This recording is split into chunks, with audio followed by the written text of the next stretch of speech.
Yeah! Yeah!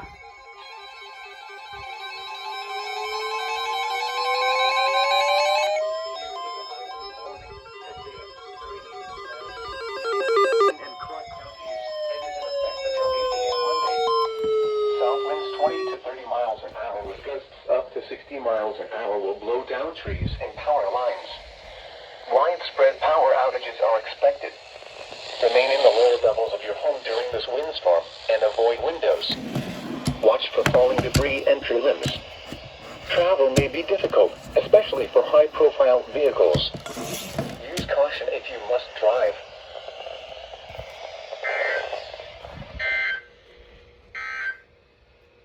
Now here is the official National Weather Service for